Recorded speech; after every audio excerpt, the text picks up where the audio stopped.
Hello, welcome to Gutter Stars episode or session 19, and we are our Spelljammeroonies are on. That's their official scientific name. Are on the planet of Shipwrecker, and have travelled into the woods to hunt down some goblins. Come a circuitous path, actually not very far from when they started, but they've met some elves, and they're hunting goblins. Does someone else want to? I mean, I guess Alex, if you like, give me a. Yeah. So we'd we're on this place. We'd spoken a bit with the locals, figured out what was going on. We'd found some other jobs that sounded interesting, but figured we're still level 1, so goblins. So we spoke with these loggers, tried to get our bearings, and discovered they kind of knew of. They didn't know a huge amount. Like goblins, they told us that goblins tend to attack people when they're alone. Generally, like as they're returning from logging towards the logging camp.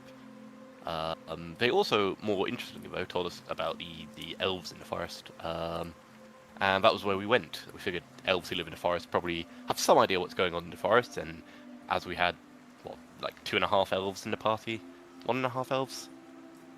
I think it's only 2.5, but one has been added. Yeah, at this point, I don't think you technically have either elf, but unless they turn up late. Yeah, exactly. Yeah, the point is, you have elves to negotiate. We can. Fiat. You can have elves to negotiate still. Yeah. But yeah, exactly. And as notorious racists, elves are like elves. Yeah. However, that worked in our favour, and the elves were happy enough to talk with us. And when we told them we just wanted to, turn up, kill some goblins, get paid. They were pretty chill with that, and the party that we encountered, I think about half a dozen elves offered to basically help us. I think as long as we were fighting elves, and they're not going to do anything stupid, but they'll at least. Well, I think it was they'd listen to our plan, and if they liked our plan, they'd help us. Yeah. But at the very least, they've led us to where the goblins are. So near the end of the session, we found this goblin lair, kind of in this clearing. Kind of, it was underground, best we could tell. There was this kind of underground, kind of. Words are hard. It was a weird goblin lair. There was a tunnel. I scouted ahead as a thief should. Found 2 entrances. I saw some signs of movement to some number of guards. So we had some information to come up with a plan. And between that session and this, we did come up with a few plans. First of which was wait for a group of goblins to exit, which they'll probably do at some point if they're attacking people. Then we attack them, try and take at least one of them prisoner, and interrogate them for more information. The other less detailed plans were just attack, which seems like a bad plan. Set the place on fire, seems like not a great plan with the elves. I think that was it. Do we have any other plans? Anybody come up with anything better? I mean, my plan was to try and smoke them out by lighting a fire at one of the exits and setting up an ambush at the other one. I didn't want to start a forest fire. Just to might be hard not to start a forest fire, but if you're starting a fire in a forest, though, This sounds like elven propaganda, and I won't stand for it. I mean, we have no idea how many elves there are. Is I think the issue with that. Or how many goblins? Oh, sorry. Yeah. How many goblins there are. We know how many elves we have. I mean, I think we'd rather not fight. Yeah. We don't know how many goblins there are. It could be like 20 and we'd have a hard time, or it could be like 100 and we'd die. So I think I'm in favour of trying to gather intel first, try and take ambush some goblins and take a prisoner. Yeah, that seems reasonable. Yeah, sure. Sam is fine with that. Not fond of goblins. I think our party. But we want to the question. Yeah, our PCs tonight are Wilsp is a Illusionist Thief Gnome, played by Alex. Vil is a half-elf Conjurer, played by Beej. Sam Hambat, Human Ranger, played by Tom, and Andrew's playing Dr. Jones, the Xixchil Barber Surgeon, who's a Barber is a kit for thief. So he is a praying mantis man who likes to do weird experiments.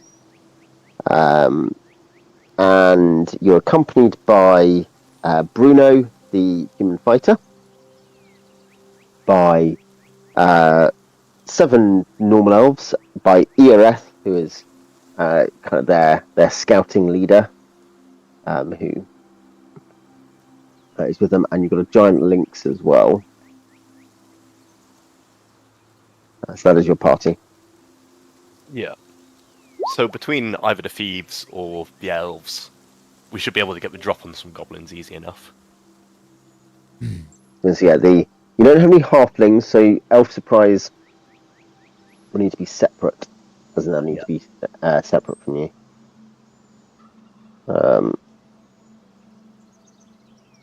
But other than that, yeah. That's right, and yeah, the thieves. I mean, everyone gets a surprise, and move silently or hide each other's are separate, obviously. Yeah. So yes, So I guess decide how finalize how you want to start your mission against the goblins, and then we'll get going with that. I guess probably ask the elves some input. Like, we want to be somewhere a safe distance away from this goblin base, like probably half mile or so away at least. But then, ask them for help figuring out, how far away should the rest of us be? Is it worth hiding separately, or should we just all stick together? And where exactly should we go? Because I'm thinking like there's probably like game trails or something through the forest that the goblins are likely to use, but it's possible we'll just, wander about, do their own thing. You do have a ranger with you now, don't you? Actually, that's a point. No? It came up last time. As in Tom's character. Oh. His second. Oh. Yeah, is a ranger. So yeah, if you need any tracking done, this came up last week, Tom. Yes.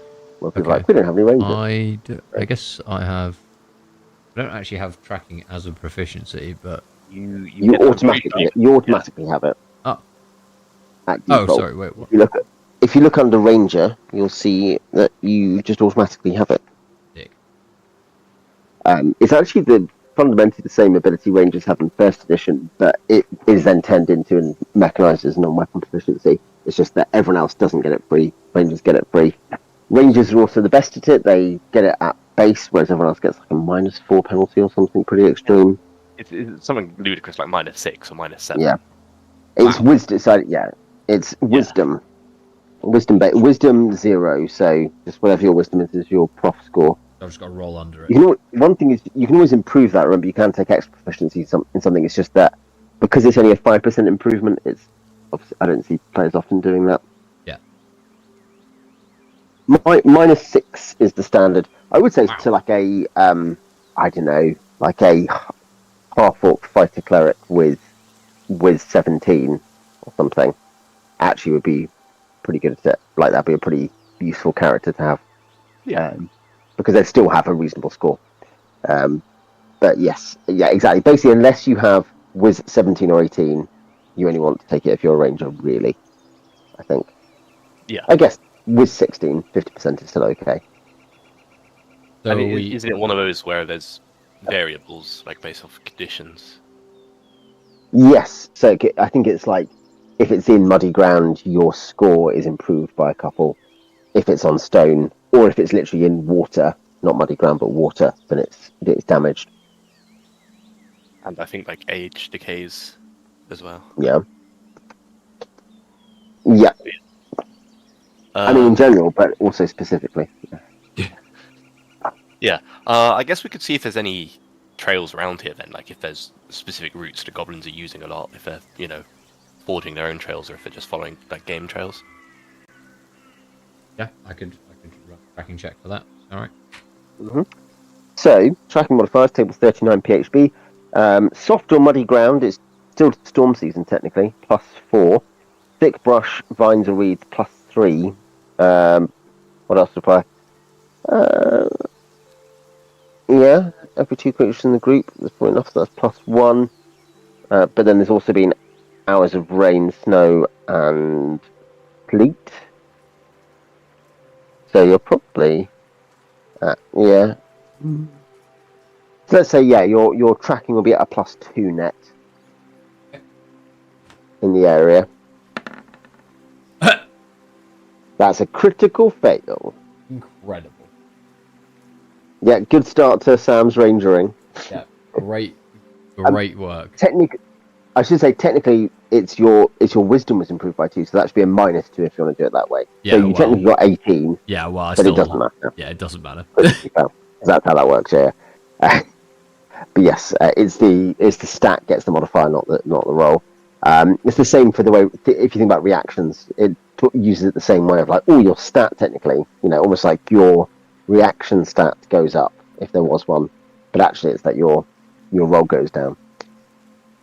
Yeah, well, I can't find any goblins.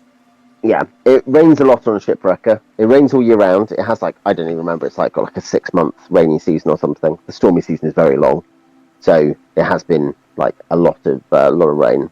I spent a very long time following some footprints, which turn out eventually to be my own. Yeah. So yes, that is basically it.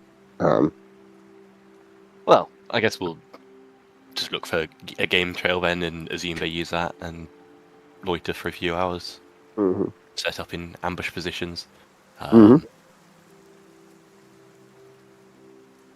Probably, if we probably make ourselves, comfortable up in trees or whatever for the archers, and I don't know. Anything people can think of to make an ambush go better.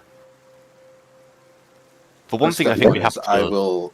I'll hit them with sleep, so don't do anything until I hit them with that. Yeah. That should take out, depending on how big their force is, that could take out all of them or a large group. Something I remembered, I think I suggested last time, was for this ambush, I could produce an illusion of a lumberjack or something. That's draw all them in. Yeah.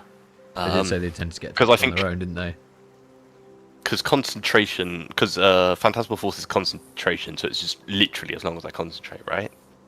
I don't think it has a time limit. So, till you'd ordinarily need to sleep, at which point you take exhaustion checks, I guess. That'd be the only limit. So, I can cast it for literally hours. I can't do anything else during that, but... And base Phantasmal has no audible component? Yeah, I don't think it makes sound, so...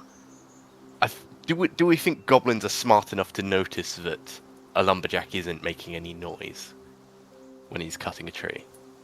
If one of us has got an axe or a club or something, and could hide ourselves in the tree, or a very nearby tree, we could hit that tree or our tree with a club or something, so that the sound and Phantasmal Force illusion would, be making sound as well. See what I mean? Why not? Just have him not cutting a tree. Just have him do something else, sat down eating his buttered scones. Sharpening an axe. Sharpening an axe, yeah. Although that does make noise as well. Just sat down. Singing. Next. Yeah. We could still try and lure them to the place where the illusion is by making tree cutting. Yeah, that's a point. I mean, the issue there is they might see, notice the person making the noise, but I think that's worth it. Making noise is more likely to draw them in, and then, the illusion will give them false confidence. Yeah. Yes, I will do that. I think I'll actually climb up in a tree or something, so I'm in a safe position. I was going to climb up in a tree as well. Someone give me a boost, please. I'm not very good at tree climbing. Yeah, I'll do it. I'm not massively tall, but... Well, you're taller than me. Yeah. I'll heft you. Hey, it's why it's useful to have players generate their heights and weights. Yes. Well, I think I do have mine written down somewhere. You don't want Dr. Jones to boost you up; you'll lose your feet. Yeah, yeah. It is something actually. Like I don't in character creation obviously require people to adjust off age. I'm happy basically to assume your stats are your base stats are your age stats, and then adjust when I age you with the ghost, or whatever. But maybe I should start forcibly like getting people to like generate ages and adjust at creation. Oh, I generated mine at creation as well. I am Yeah, 17 I years really- old, weirdly. So I've literally just finished medical college, or whatever Yeah. the equivalent is. Or more likely, I've just recently started claiming that I finished medical college. Did you? Yeah. Oh, I think to be fair, I think plenty of people roll their age. I mean, as in age adjustments. Yeah. They're different stats, I think different thing. rolled ages, I don't think for any race will take you above, take you into modified territory. Yeah, I'd have to double check. I know that in Yeah. Pathfinder, I think like goblin wizards can start at middle age, but that's about Yeah. it. Let's check. Let's tangent and check. I'll check the first edition one in case that the 2e1 has smoothed that out. To be generous, of things that get changed in 2e, that's not usually the kind of thing that gets changed, which might surprise people, but not. Where under race? That's abilities. Character races. Where's? It is, of course, always possible. This is a piece of information that's hiding in the DMG as well. There's the racial preference table. So, what do dwarves feel? They are antipathetic to elves and hate half-orcs. So bear that in mind, future dwarves. I can't quickly see it. I'll check it another time. Yeah. But yeah, there might be some fringe cases, Alex, basically. Yeah. Like a couple of races which can get it just into like middle adulthood or something, like something where you get a bonus or whatever. But yeah, I don't use enough ethereal undead. So partly because they're a mid-level thing, and I now have several mid-level games, but I have not historically had tons of middle. I did once nearly magic jar like a 7th level druid though, so that was fun. I didn't know, so that wasn't fun. You realise that you did also make my Kenku monk like 80 years old canonically. Now. Oh yeah. He is elderly thanks to your use of ethereal undead. Yes, yeah, no, I did forget that. No, that's true. I did do that. But yeah. But Didn't also, I even think remember it. no, it's due to my advanced stage. I think it's also that like players, as soon as anyone's like, there might be some ethereal undead, I find players just leave. Like, nope. Well, some of us aren't smart enough to do that. Yeah. It's something you do get with like 5e modules where you read something that's like there are 8 wraiths in this 6th level room, and you're like, there's either this a terrible adventure, which usually is the case, and or it reminds us that it's a game that doesn't punish people enough. Like wraiths are just like, yeah, there's 8 of them, you can fight them. Yeah, race aren't that strong. Yeah. Whereas I'm like a 6th level party in AD&D, I'm like, yeah, maybe like 1 wraith, 2 wraiths. I guess it depends. If it's like an 8 6th level character kind of adventure, then maybe you can get away. It depends on the level range. But yeah, even a 6th level party is not wiping out like 8 wraiths. They're dying. They're all dying. To that. Cool. What I was going to do was also let's because yeah, what you'd seen. I'll just describe this, and I'm just kind of making a little rough map for the purpose of this in a different screen. What you'd found was like a wooden, I guess they're barricades in a square or maybe more like a rectangle, and you had identified, this was what Wilsp had identified, you'd identified a tunnel through the barricade, so above ground on its southern side, and I believe it's its northern side. Was it the northern side? You'd identified some sort of tunnel going underground. Sound about right, Alex? Yeah. Just making sure that we are not disagreeing. Okay, we'll just switch to that, because this was basically roughly, I think, It was sort of quarter mile on each side, so it wasn't enormous, but that is still obviously, relatively speaking, a decent amount of square footage for people to live in. So yeah, you did see, as you say, you saw some people, say some small figures, and I think you might have identified one thing you thought was a wolf just by our infra, because you're relatively dark under heavy wood tree cover. You're able to see some figures in the barricades or behind them or something. Yeah, like I think I just saw movement, but I'd heard wolves. Yeah, maybe it's that. Yeah, and I think the EOF and his elves will also be like, there are wolves, so that's not that's not a surprise that you might have heard wolves. But yeah, so essentially you identified, and there's big trees. There are a number of large trees in and on the edge of this compound, including like some of them are generally quite large redwood style. By redwood I mean just think about like size, just size and height. Very big trees. It's why it's a valuable world for cutting wood. The hardwood here is very good.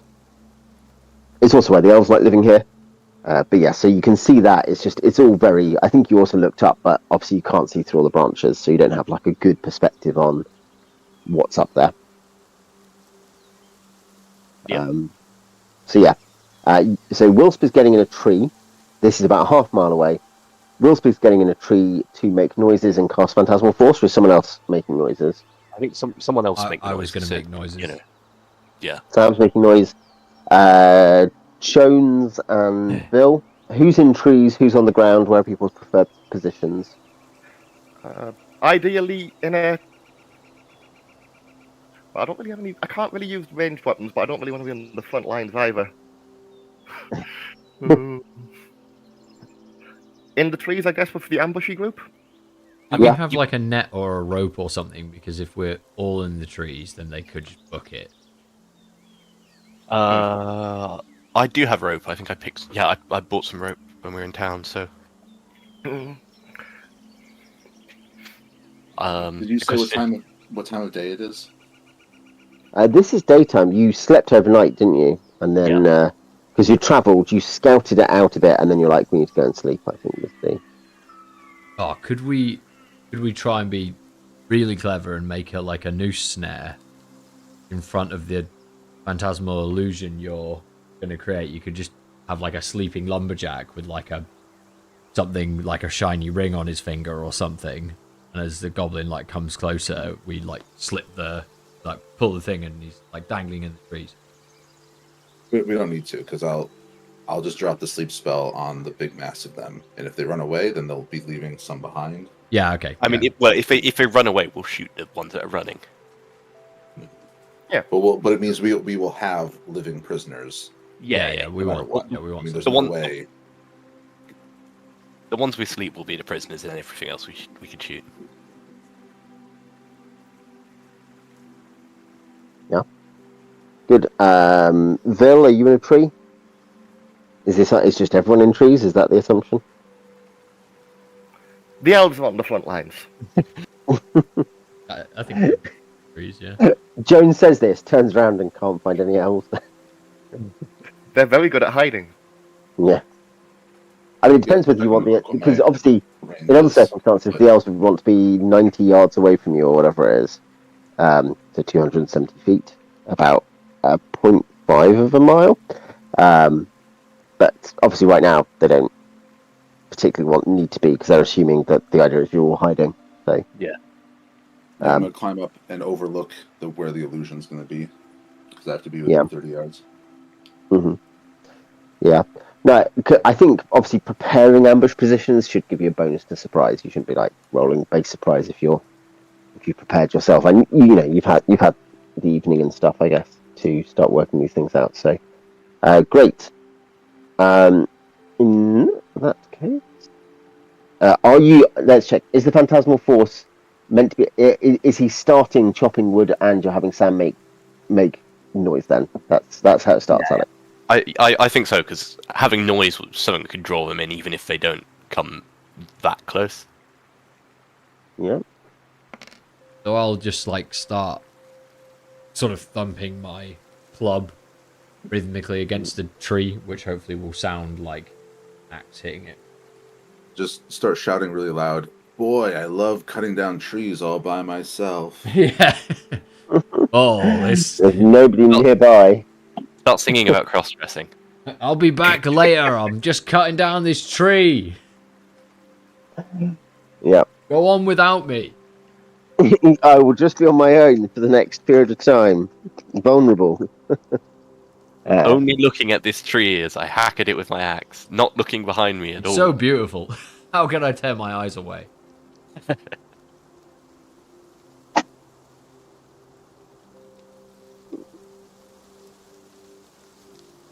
You got any axe chopping noises? Alex, is there any on the? I don't think there's any on the soundboard. Mostly because we never customize the soundboard. What have we got that's close? Got a knife slice actually, but that's not quite. Yeah, gonna say that. I'm. That's what I do. Yeah, gonna say it'd be a very specific track on my. I wouldn't have added it to my ambience. So, do you have forest daytime? So yeah, that is what we have at the moment. But there might be. Would any of these? I'm sure there must be a axe noise somewhere. It just might be against the sound of like screaming or something, or a battle. That's the noise that you start making, Sam. Yeah. Okay. So. What is that? So a couple of hours later, Wilsp and Sam are tired out by this point probably, but you're all well hidden. You will see a party of coming down, kind of down the game trail, fairly slowly towards the figure of the lumberjack, and you'll see a party of 8 goblins, some with spears, some with maces, sneaking. They're not completely hidden, but they're not kind of massively exposed. They would normally be able to potentially get surprise, on people. Yeah, maces and spears, and yeah, they are quietly approaching. I think let me just as check we see them, the spotting distance. Yeah, we would like stop making sound / making it look like he's chopping. Yeah, like he takes a break. He leans back. Yeah, leans on his axe, and I stop hitting the tree with my club. Mm-hmm.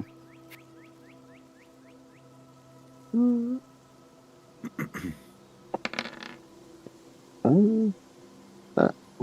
Okay, sorry, should have only rolled one, but that is okay. So that is, yeah, they are around 90 yards away, so range 9/90, depending on how you're measuring it on your sheets, to your north, roughly, as they come closer. And I guess that's within surprise range, so you're not surprised, you spot them. We'll give you a +2. So they approach down and they stop at 90 yards away and begin to look around. Kind of, but both keep some of the couple at the front are kind of hiding in bushes. You can see them from above, but they are watching the lumberjack, and some of the others are beginning to look around, looking cautious. How many? What is the range on sleep? 30 yards. Yeah, they need to get much closer than this. Yeah. I mean, yeah. Quick, entice them to come closer. Have the lumberjack take off his shirt or something. I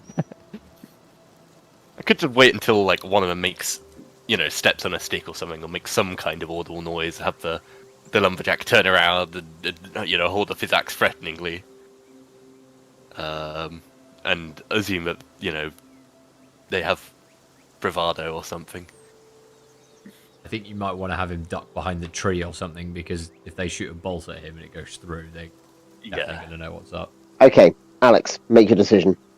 Yeah, I'll wait for, something like a noise. Like, it doesn't even have to be a loud noise. Just when one of them's getting closer or something, it seems reasonable that he might hear. Have the lumberjack, turn around and run behind the tree. Yep. Let's make that reaction check in that case. Do that and what? Yeah. They will begin to cautiously progress forward. And you'll see you won't be able to see a couple of them now. Like you'll probably see 5 of them, 2 at the front and then 3 slightly farther behind. 10 yards or something.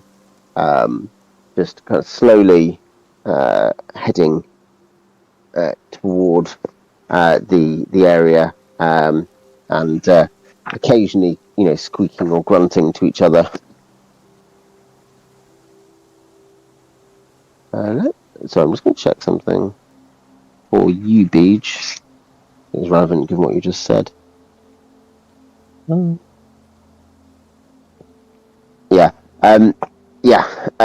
This is the case. You, in terms of yards versus feet, were you saying that you thought that? Because it's you're in range of sleep. Your range, you need to convert the range as well, because this is one of those cases where the range is screwed up by the 2e PHB. So you'll have a basically range of 90 yards. They will now be within your sleep range as they come closer, or at least the 5 that you can see will be. The ranges should be tripled. Outside. So I thought the rule was if it was listed in feet, you convert it to yards. But it's in. I have it listed in. Oh, is it in yards? Oh, it's already in yards. Yeah. Well, no. Sorry. I thought you were saying you thought it was. Yeah. No, I thought in that case, yes. They are. They are. Let's say they're 60 yards away in this case. I'm looking at it online. Yeah. No. Sorry, that's my mistake. It's something I thought you'd said the other way around. I thought you'd said, "Oh, I've got a range like this many feet." So, I was just going to say, no, you're now in range, kind of thing. No, in that case, you can. Yeah, you're not quite in range. They are, I guess, about 60 feet away from. 60 yards down the trail. Maybe now 50. I suppose they're not opening fire or anything. They're just sneaking toward where the lumberjack has left behind the tree. Another one will disappear into the brush. There are 4 of them now, up 40 yards from your main position in the trees. You could either let them keep approaching and peeling off, or could have them try and have the illusion try and run away and see if that, prompts them to run as well. You decide, Alex. It's the issue playing a character that's smarter than me. It's a game, though, isn't it? So, it's a game. Quickly be smart. As in, it is a game. It's a good time to think. What does the thing in the game do? I think it's better to do things than to not do things. So I will do it. I have this illusion start running away. Mm-hmm. Do it. And hope that they don't hope they don't reach my max range. Which is okay. In that case, one of the 4 you can see will throw its spear at the guy. It's going to be 40 away, so 4 away. That's probably going to miss because the it might hit. I was going to say that's going to be AC8. So, but it's the range is what matters now, doesn't it? Because I think it's going to take a range penalty, which might just save your illusion from death. I was going to say at 40, it's a medium. So I was going to say we can assume that that's -2, and that you are doing kind of you're doing essentially a full defense. You're trying to take cover as you run, take concealment. So in that case, the javelin thrown at you or spear thrown at you will miss, kind of clattering against a tree. This is against the lumberjack, and then whilst that one kind of pulls its spear from its back, the other 3 will charge forward. Any declarations? Given that you're now in combat technically, any declarations? 3 charging. 1. What was the other one doing? the other is moving but sorting out its spare javelin from its back, its spare spear thing, like short spear. And the others nowhere I'm to be seen. gonna knock an arrow and aim it at the one that's grabbing for his spear, and I guess I'm assuming that sleep is gonna drop on those three, which are running closer pretty soon. So I'm gonna train it on the one with the spear and fire at the point at which the others get sleep. Yep. Yeah, I think I'll do the same. Yep. I will regret trying a blowpipe when I had the option, and And you'll pick Wait, it at sleep level will go 4. on. You'll pick a blowpipe as your next proficiency. And Bill are you sleeping this turn? As soon as one of them is within range, Round because I two. think Yep. sleep spreads out from the targeted Oh, creature Yes, it can hit to something affect out of anyone within range. 30 feet. Yeah. Yeah, so it will spread from creature to creature as long as they're within 30 feet of another one who got hit. Oh, it has to be within. They all have to be within 30 feet of the one targeted. But yeah. Great. So I get a 9. Alex, roll initiative.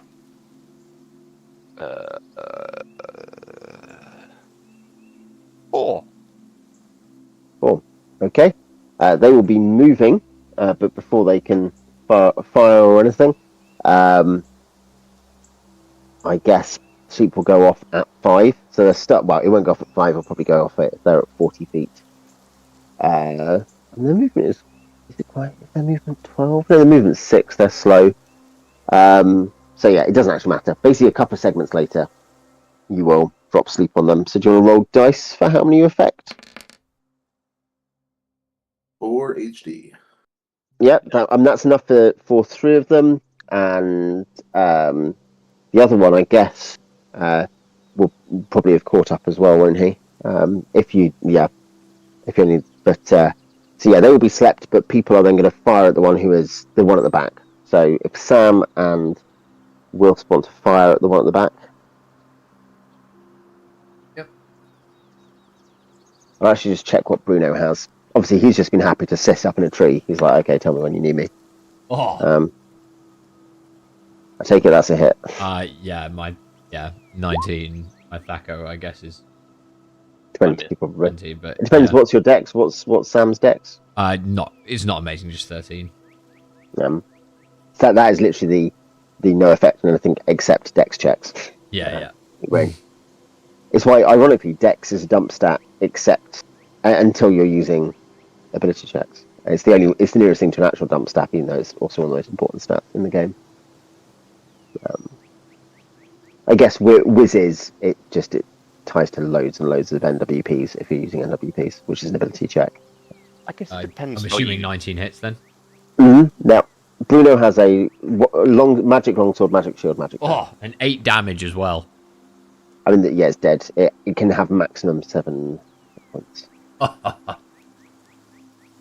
That is your first XP. It's not. I don't think it's your first XP of the campaign. I think you did earn some in your first session. Not very much. Yeah, he had 5 hit points. Wilsp, Oh, he's got none. you hit AC 13. No, you do not hit. Oh, Wilsp misses. So yeah, the one at the back is dead. It doesn't wake up from sleep. Good. It is an ex-goblin.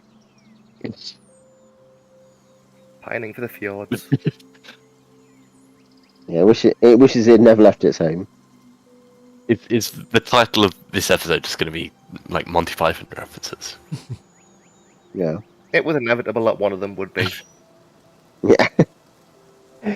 Yeah, the episode names are about what we do, but they could also be about what Joker's poisoning the rest of the game that session.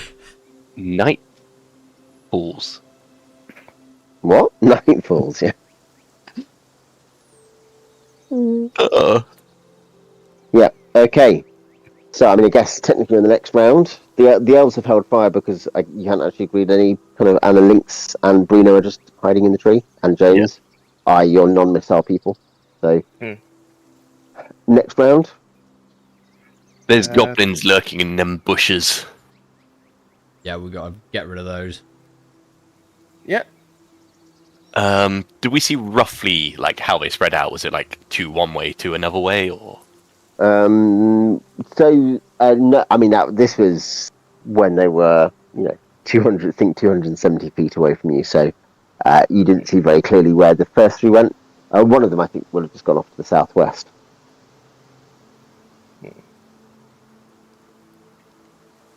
I mean, if anyone who doesn't want to go hunting goblins just stays in a tree by the elves, and then anyone who does, follow me. Yeah. Sam will come. Yep, Sam I'm will with come and him. help. Oh, is James going? Great. Yeah, if you get down out of the tree, I will come down out of the tree too. Yeah. Yeah, I guess. I mean, Bruno will, I guess. He's. I don't want I'm to be here. a sitting duck up in Yeah. a tree in case they start I'd say shooting at us. Bruno would have required like a rope to get up a tree. I assume someone had a rope. Yeah, I've got it right. Yeah, so he will That's need the rope. He will take longer to get down, basically. So yeah, Actually, I probably will for the same reason. yeah. And I'd probably tell the elves to just keep watch. Yeah, Or sorry, I'll ask the elves to keep watch. yeah. You know, we're Well, allies.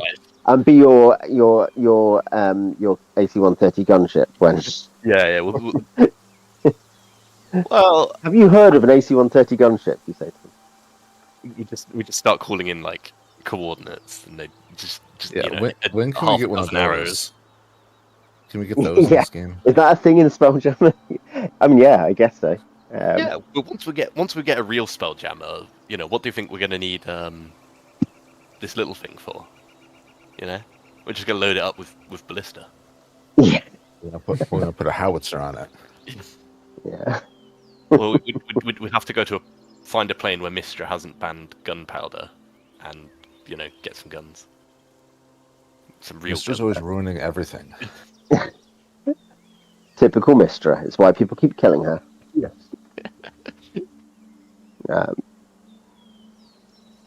And apparently, the Rogue Trader CRPG is really good. I can't play it because I don't have a platform that will run it. But apparently, it's really good. So people who have that, if you like, Baldur's Gate style CRPGs, that is one on the most of the realms. Alcat are pretty good. I mean, Yeah. Wrath of the Righteous was pretty buggy, but still really good. My understanding is that all their games are really buggy. That's just they make buggy games. But they have the actual defense of being a small indie company. Yeah. Mm. They are an owl and a cat. I mean, it's in the name. Yeah. Yeah. No, I am. Meanwhile, I'm doing my BG playthrough. I mentioned, but I'm mostly playing Witcher 1. In fact, which if you've ever wanted an incredibly slow middle act, that is a game with an incredibly slow middle act. I've heard Witcher 1 is very painstaking. Yeah, it's good. I'm enjoying it, but I'm like, man, there are points where you're just running backwards and forwards on kind of very minor, progress the quest kind of missions. But then I kind of hear that about 2 and 3 have bits like that as well. So maybe that's just a endemic problem with CD Projekt, but they make games where you do that. I haven't played The Witcher. Certainly haven't. There's a lot of back and forth. I think what they seem to have gotten better at is making the things you're walking back and forth through be more compelling. Yeah. Yeah, and I think that some of it is going to be about setting, like you want to enjoy where you are, but also, I guess, is that you want the fetch questy kind of stuff to be compelling as well. Like you want there to be some humor, or you want there to be some, like they do it a bit with like the romance options and with some of the kind of things that you need to go do a drinking contest with this guy to get the information. But it's a lot of it is very like, okay, great, I'll go and just run through the swamp again, kill some stuff on the way, talk to this guy, run back. X amount of Monster Y for lazy stationary guy Zed. Yeah. Yahtzee. Yeah, indeed. I mean, there's a famous or infamous Penny Arcade comic about that, which always comes to my mind. But yes, great. Yes, the 20 bear raffle. Yeah. But yeah. Oh, Alex, did you see? Sorry, anyone who's watching, this is kind of what's about. Did you see? I proved you the existence of the Mind Flayer kebab guy. You did. That's true. To quote Ben Sisko in Beyond the Stars, it's real. Yeah. Yeah, it caused me actual psychic damage. Don't worry, in this Spelljammer game, they don't run kebab shops, they run pizza shops. Great. So, yeah, you're heading down. Okay.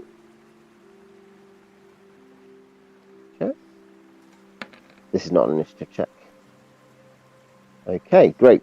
In that case, could we have... Andrew, could you just roll a d10 for me? Yes. Give me one moment. And push. 5. Okay, so that no surprises achieved as you realise you're incredibly close to a group of the goblins. Not slept ones. Ones further away.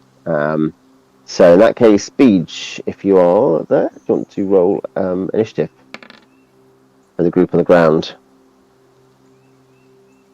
I get a 5. Roll high. Bro. That is, yeah, D10. It does eventually process it. Wow. There we go, that was high. Damn, I was trying to. I'm just doing what you told me to do. I was trying to double bluff. Psychology.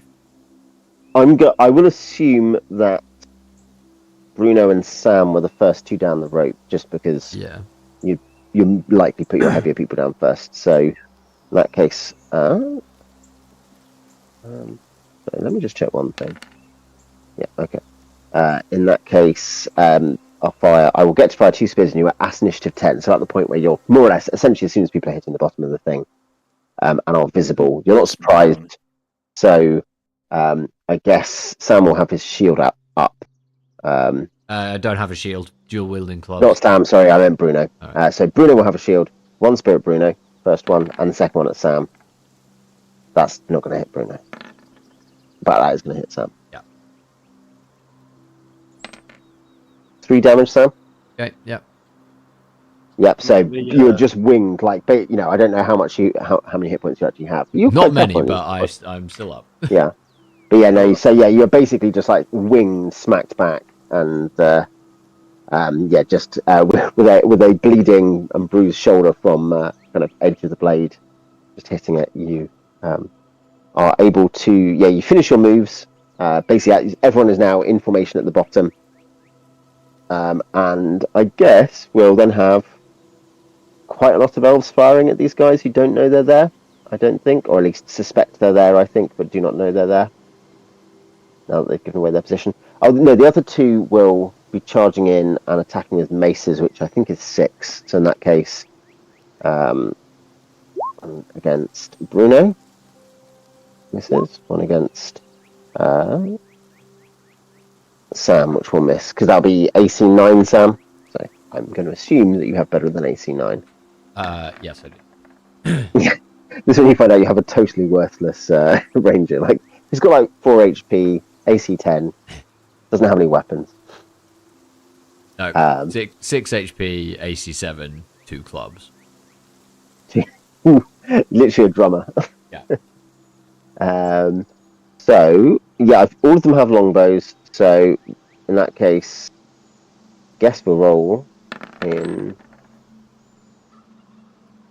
I think these goblins are actually about to die. You're going to have a lot of mile away.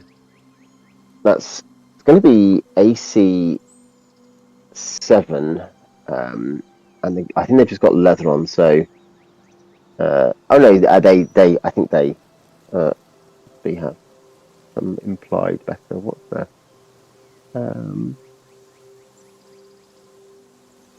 AC 6, AC 6, funny, I think. So in that case, the 12s will miss, the 20, the 17, the 20, the 16 will hit. So that's going to be 4d6 of flight arrows. 50, so and then we'll roll up their remaining HD. There are 4 of them. Oops. Whatever the first 4 d8 I get is what counts. There we go. Okay, the 2 kills the 1, the 5 kills the 2, the 4 and the 1 combine on the 7. So there are 2 goblins left, and let's check. 1 and 2 have spears, 3 and 4 have. These the survivors are the ones with spears. So the guys with maces, in fact, no, it'll be the guys with spears for preference, won't it? No, in that case, yeah, they kill the guys with spears and they will not fire at the guys in combat. The 2 guys with maces have 7 and 1 hit point respectively. 6 and 1 hit point respectively. So yeah, there's a beefy one and there's a little one in combat with you. Who are now looking around. Their friends are asleep. There's the trees are talking Elvish. Welcome to the rice fields. Yeah, yeah. It's a joke that works for the Chinese army as well. You know, the Chinese army go to Vietnam and then the troops start speaking Vietnamese. Everyone. Yeah, leader. No, that's fine. Nothing very interesting about that. Okay, so declare actions. You're all on the ground now. You can do stuff that isn't climbing down. As a friend of mine once said, I'd like to chef them up. Bruv. Yeah. What weapon do you have? I have I have a show tanto. Oh yeah, can you use daggers? Great. Yeah. I need to. That does actually have like a magical effect you're about to Yeah, I think it'd be something. find out. So I need to remind myself what it is. Xchonez. Question. Based on, like, I've posted in the main Discord the rules for Xixchil. Oh yeah, sorry, I and did. weapon fight. But like, Yeah. I was not well at the time that I first read them, and I'm not. They're not making any more sense to me now. But I think what it's saying is that I can make like 2, like I can sort of like fight with my second blade as blade arm as an offhand one, basically. But it's Yeah, it'll be normally it's -4, -2, is it? Yeah, -2 main hand, -4 offhand. Right. Offhand. Standard Unless 2 you weapon. have 2 weapon fighting, things like that. It will say under Xixchil. I actually do have CGL one here.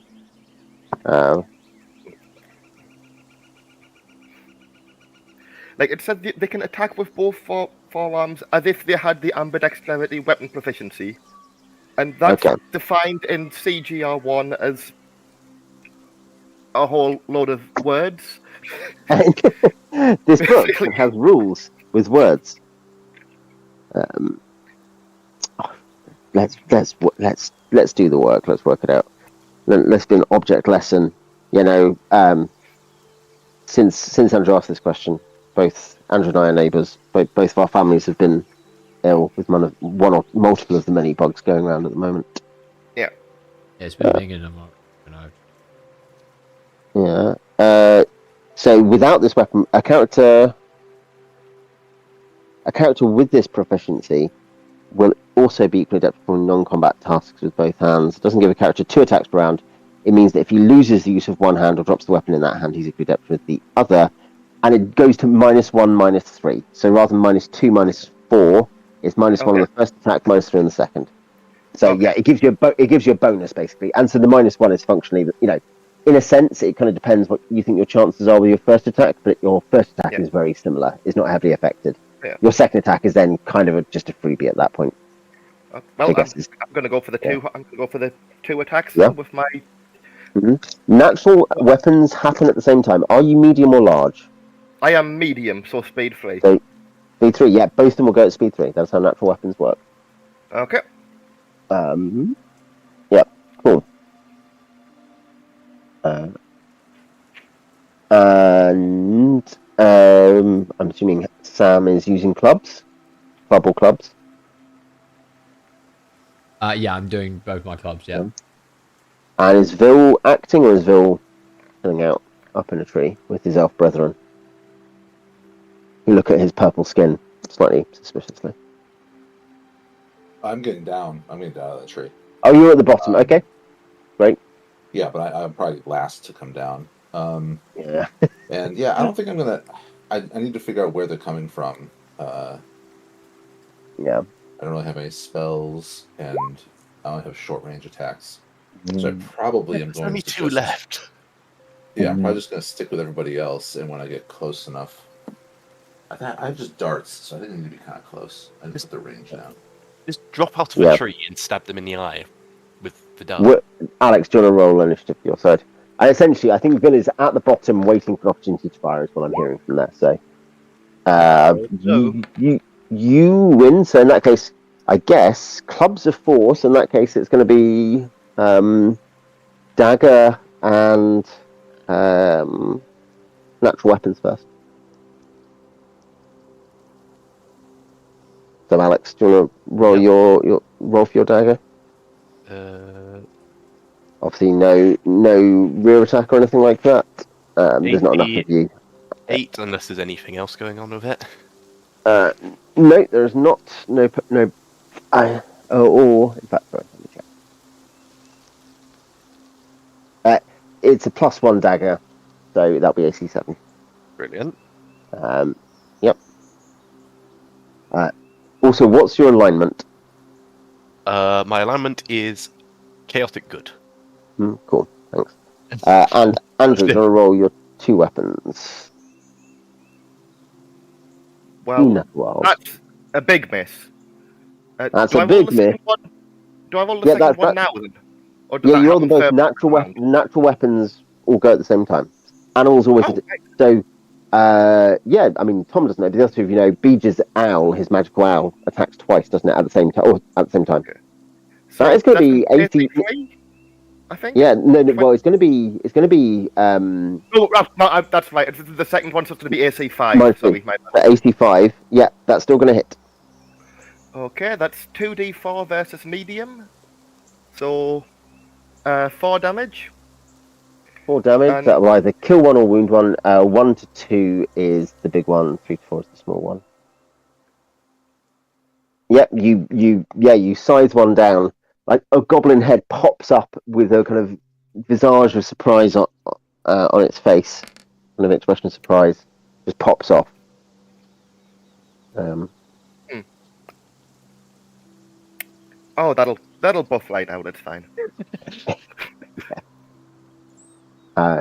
Yeah, you get a vision of Dr. Jones not just as a kind of kooky, dangerous surgeon, but as some sort of sort of nightmarish monster of humanity's past, Sam. Yeah, I can't use like regular person weapons, but these forearm blades are actually really good stats. I guess it's that they. I know you can modify them to be better, but that's the cap on them, isn't it? Is that they're 2d4 damage, which is great, but they are just 2d4 damage. They're not magical, anything like that. You have to. Yeah, I mean, I can start doing weird stuff for poison later, but yeah. Yeah. Okay. Sam, are you attacking both hands? So first one, do you have 2 weapon fighting? I have the ranger thing, which just means I don't get penalties for 2 weapon fighting. Apparently.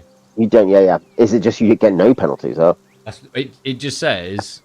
It doesn't specify a different penalty. It just says they don't. Let me just give the exact wording to you. Yeah, that will be So in that case, that is just a flat 19 then, isn't it? So if you don't have strength bonus, that will be AC 1. Yeah. That will hit. Yeah. Do you want to roll your second attack? Oh no, your second attack's at 6. So. Yeah, let me roll down this one. So in that case, Bruno will go first before your second attack.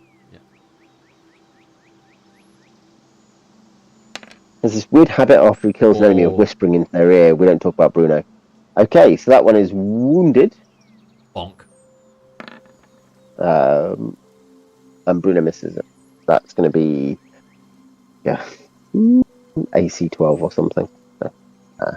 AC maybe slightly better than that actually, but yeah, he's quite a good character. Yes, he is. He's like 2, 7, 8. Yeah, he's like +8 to his dice. So that's AC 9. It still misses the guy. The big goblin will, on its turn. The elves aren't going to fire. Do I get a second attack off first, or? Yes, you do. Yeah, because your advantage was 5, wasn't it? So yeah, go ahead, roll. I actually have a lynx as well who'll probably jump on him after you. He'll give you the attack. No, AC 8, that's not going to hit. No, the lynx is going to attack. Ooh, I don't actually. Yeah, the Lynx hits. Is the Lynx going to steal your kill? I think so. I think statistically it's going to steal your kill. Because this guy has, what, 2 hit points left? I didn't... What does a giant Lynx do?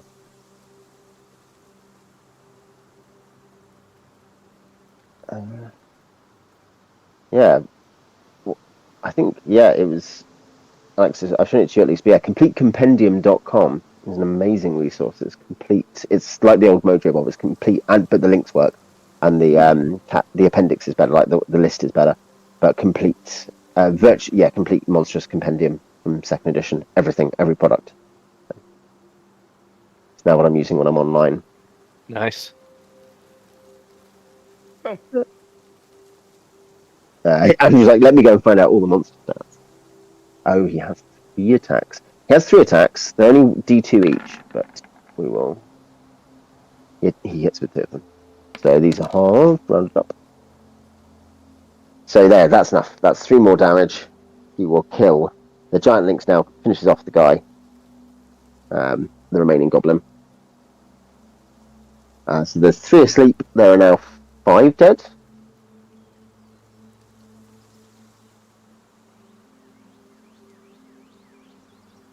Yeah. Anything, party, next round, anything you want to do? I think if we can't immediately see any more goblins, I'm going to kind of crouch and cover a bit, just in case they start shooting from somewhere. Keep an eye out and look around. Do you say... By crouching cover, do you mean hold your shoulders screaming in cover? Yeah, like behind a tree, yeah. Yeah. As long as I'm in cover, I don't care. 5 dead, 3 asleep. Yeah.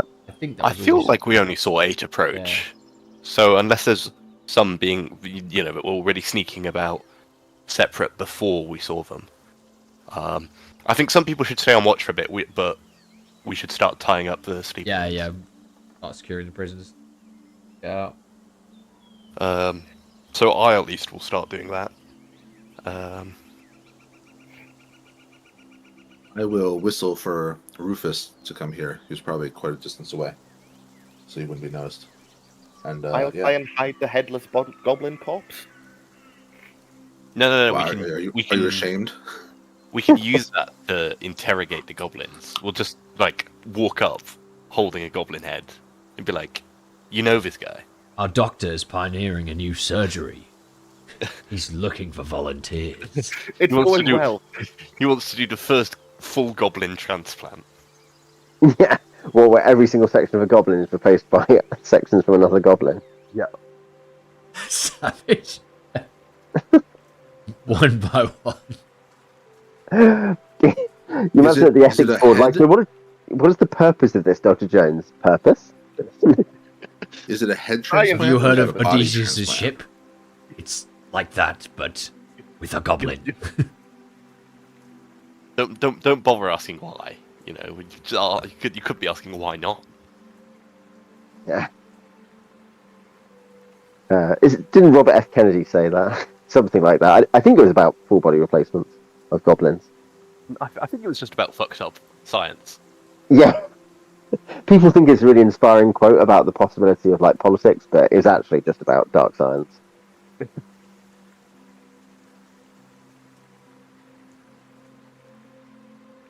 Right.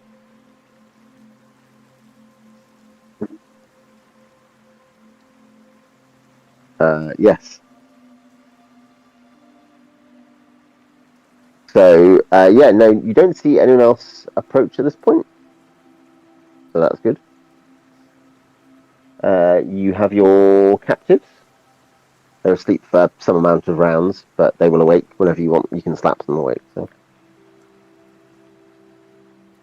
yeah. I will stand very obviously in front of the captives, cleaning the blood off my claws and looking guilty. I think before we wake them up, let's make us seem separate. approachable. I think we should separate them into 2 groups. So we have, 2 groups of 2. So we could perhaps try good cop, bad cop. You only have 3 survivors. Oh, the other one who slept was shot. Remember, you declared. No, that's true. Yeah. Well, if we keep one separate from the others, we could perhaps Which one try... looks like the weak one? Yeah. you know, we could try one interrogation method with one group, and then a different method with the other one if they don't, you know, if we don't like the answers we give.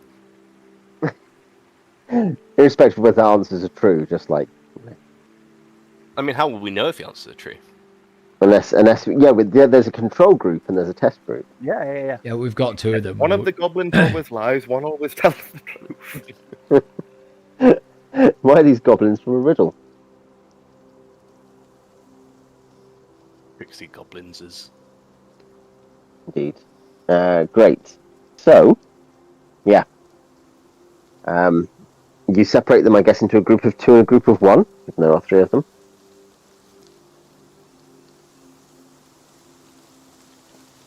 I assume Wilsp, you know, I know technically it's concentration, but I assume you did dismiss the lumberjack. There's not just like a weird fading half illusion somewhere in the distance.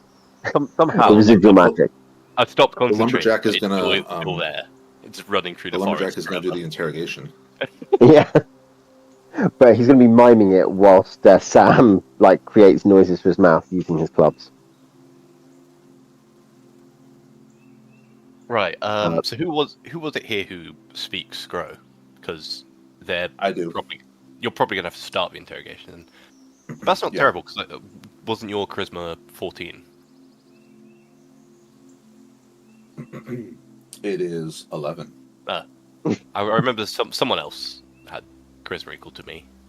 I'm all int over here. Yeah, I feel like I think one of the elves has good charisma. The elves who aren't here. So, It might be one of the elves also speaks Scro and has high charisma.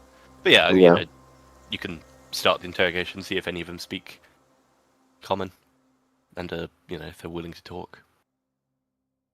I guess we should, before we interrogate, we should figure out: are we willing to like let them go? Tell them, you know, go to the mountains, join the goblins in the mountains, and we won't kill you if you tell us what we want. Or are we just gonna kill them after they tell us? I mean, I feel like that might upset the elves if we tell them that we're just letting the goblins go free. I guess yeah. Like, what the elves think then? I guess the elves just like, how do you guarantee they'll leave the forest? Well, Like, just say, we'll just send them up, you know.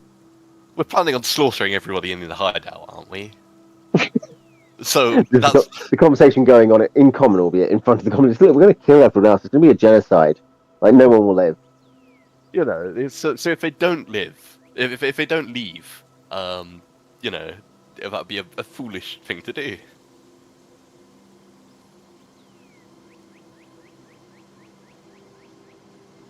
Yeah, we don't Like- have to wake them all up at the same time. We can just wake one up. Well, there is a time limit on sleep. I think they will wake up when that ends. But I mean, you separate It's them anyway. You 5 get, rounds, so it's 6 rounds. Because so I guess they're gonna wake up in. and you spent like 3 minutes fighting. So yeah, you've got a couple of minutes left basically. In that time, you separate them. Separate them and tie them up. Yeah, that's fun. Do you have 2 sets of ropes, I guess? I have a rope. Does anybody else? No. You remember when we were in town? I was like, "Does anyone need any equipment before we leave? I'm gonna buy a tent and some rope. Does anybody Yeah. else need anything?" Bruno will sit on the remaining one Yeah, in the that separate works. group. Yeah, remember when I asked whether or not I should spend all of my starting money on essentially healing herbs that may or may not work? And yeah, Do they work? I don't know. Most of them require, if we're using that book, most of them require an int check for me to use at the time. So that'll be fun finding out. I mean, we have party gold now, so we could buy mundane gear. Mm. You know, whenever we need, basically. I mean, if we chop his legs off, it doesn't really matter whether or not we tie him up. No, that is a not even a war crime. It's just an atrocity. It's only a war crime if we're actively at war. Well, I'm saying atrocity. Isn't this technically a police action at this point? Yeah, police brutality. I mean, Yeah. we're a military group. Isn't the whole thing about military that you know? Don't we want to be better than our reputation suggests? I think technically we're like explicitly disavowed by any militaries. Like, We'll didn't try the the dwarves say military that thing, they it were didn't not work out. going to condone what you're doing here? No, I but think the elves are technically both good, but they're not here. Sam will be good because he's a ranger, so I guess the rest of you can do what you like. Oh no, Wilsp is good. Wilsp is yeah, good, yeah. Wolf doesn't want to, like, torture, Yeah. but he's happy if the goblins think we might. Like, you think that's acceptable? Yeah, I'm chaotic. I'm chaotic good as well, so I'm not. Sam Hambat definitely doesn't like goblins. Everton wreck natural areas. Yeah. Like, I wouldn't be. I'm not going to be upset if we do execute them, but I think, like, if they do cooperate, then, you know, if being honest, if we tell them we'll let them go free is more important there. So yeah, okay. Anyway, what are you going to be asking? Which group are you talking to first, the 2 or the 1? And what are you asking them? What are you getting Bill to ask them? In Scroll, I guess, initially. I guess first ask if they speak common. Um, 'Cause, you know, I can expect common. they have a few words like street meat, Ooh, you don't mind want flayer, the street kebab. meat. I think No, he's don't volunteering have to the become kebab. food. He says. So the new few common phrases. yeah. I'll share the wineskin I have. I'm going good cop first. Yeah, Like, hey, buddy, listen. he's got like multiple personality, bad cop as well. Yeah, I'm He'll all argue with cop at the himself. same time. Yeah. He's two-faced, Hey, basically. buddy. Welcome back. How's it going? We're all friends here. Is this in Scroll? Yeah. So what's the approach? What are the questions? What's the We want to know about their lair. You know, how many goblins are there? Yeah. Who's their leader? What are they doing? Your tribe is encroaching on these lands, and there's going to be conflict. There already is conflict, so maybe we can resolve this peacefully. Why don't you tell us about your lair, and maybe we can help relocate your group. How big is it? How many Survivors. how many goblins are living in there? They will say that there are many goblins and a few, like a dozen or something. Like the words in the Scroll, they're using kind of approximate terms. They're not completely enumerate, but they're not kind of giving precise numbers. So it sounds like there are total, including civilians, in the hundreds of goblins and just over a dozen hobgoblins. So they say, like, they call them Red Scroll. They can speak Scroll, but they can speak a kind of limited Scroll. That's a sort of pan-goblinoid language. And yeah, they'll say that many live in that lair, and I point sort of in the direction of the. Yeah, that's what they'll say. They'll say, yeah, amongst the forest tribe. If there's hundreds of goblins, that means that there's probably like at least 60 or 70 like combatants plus a dozen hobgoblins. Like, Yeah, we can't do that. We can't handle that. We definitely can't, like, head on attack that. We could do perhaps multiple small raids with this party counting the elves. But they're fortified. Okay, we wait till the next goblin holiday, and we come with like a big picnic, and we set up a festival, like a peace offering. That is a lot of goblins. We should ask them what they eat. Like, do they have farms, or do they just hunt? They hunt. They have underground fungus farms. That some of the goblins and some of the slaves. They say they have some slaves as well. And they do sometimes trade a bit. They'll say they used to trade a bit with the lumberjacks, and they don't now. That's a long way where they trade with the mountain goblins as well. Why don't? Why are you raiding lumberjacks? Because it'll make them powerful. The scroll said it'll make them powerful. The red scroll who The red came to scroll, yeah. I think we need to teach the goblins class consciousness and to rise up against their oppressors. Do you just do whatever the red scroll tell you? What if the red scroll Aren't we told you to their jump off a oppressors? cliff? Huh? Would you? They'll be like, what? Where are the cliffs? We're in a forest. Oh no. Yeah. They'll say they sometimes trade with the mountain goblins. The seaside goblins are too far away, they say. Where do the red scroll? They live in the lair with you. Yeah, What do they do? say they live in a funny wooden building. They've built a cave out of trees. They say. It's not underground with the rest of the goblins. They don't live with you. No, they say that they live above ground. They say not all the goblins live underground in the tree roots. They say that the top goblins live top in the trees. We should find where these scroll live. I'm gonna say that not in scroll to the rest of them. If we can take out the scroll, then the goblins might become less organized and less militant. I'm starting to suspect Bro might probably. No, they're hobgoblins, I think they said. But yes. They call them red, so they're either hobgoblins. They might even be orcs. I guess we don't have 100% verification, unless the elves have seen these scroll. The elves seen them?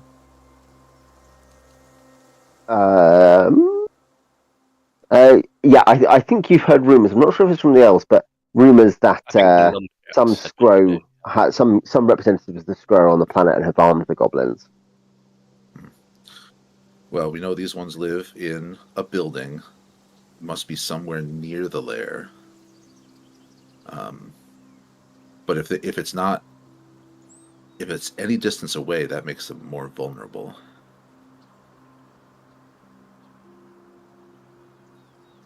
But it might be like in the middle. Yeah, I mean, yeah, especially if the other goblins live in like tree forts and stuff. Well, literal cave. Well, he said that some of them don't live on the ground. Some of them live in the trees. Yeah, I think it's like this really like I'm having a hard time figuring out the right words for it, but like with really dense like copse or something with a cave underneath it. So it's kind of naturally fortified. I got the impression when he was saying about some of them living in the trees, I think he was saying that was what the Scrow said to them to say why he lived out or not underground with them and lived apart from them in this building. That was the impression I got.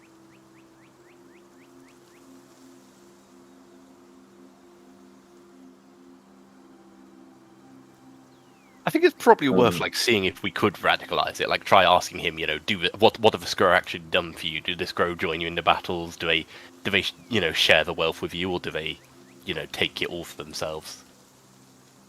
Lead a goblin uprising against their Scrow overlords.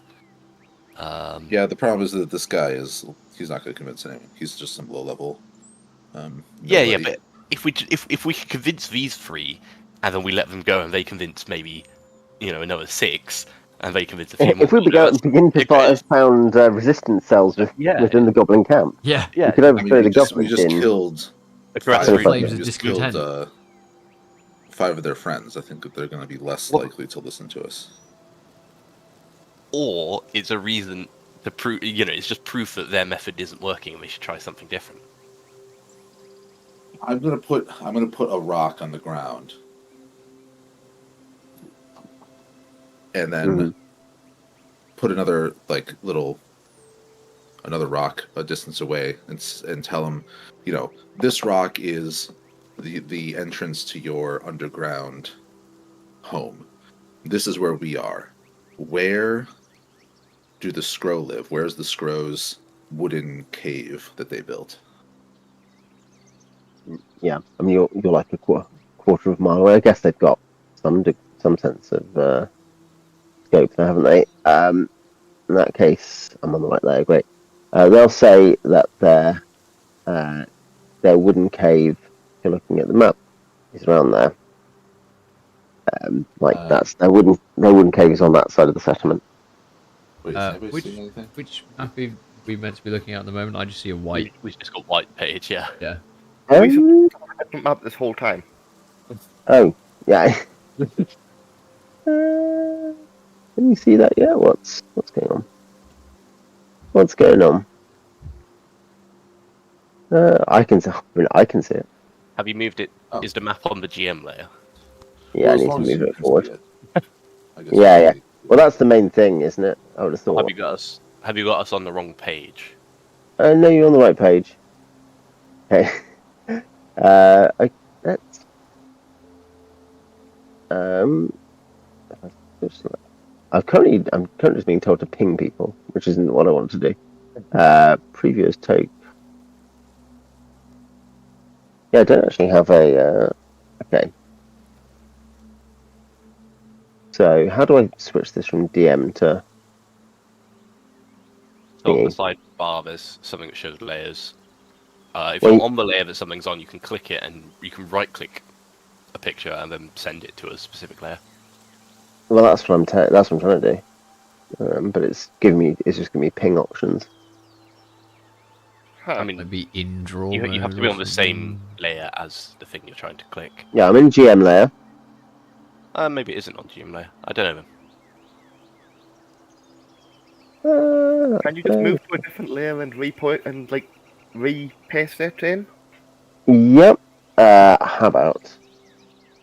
Let's just let's go to the landing page. Let's redo this. It wasn't a work of art. It's literally like 8 lines. So I think we'll live somehow. Just take a picture of it with your phone and then just send it to us. Send it to you on Discord. Then Tom can create an image on OBS. Oh yeah. Okay. On the map layer.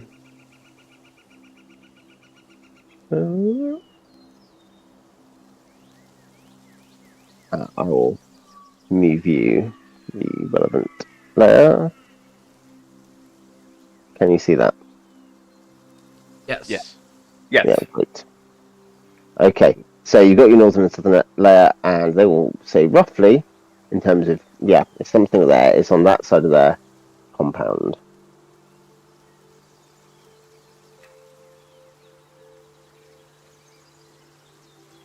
Right.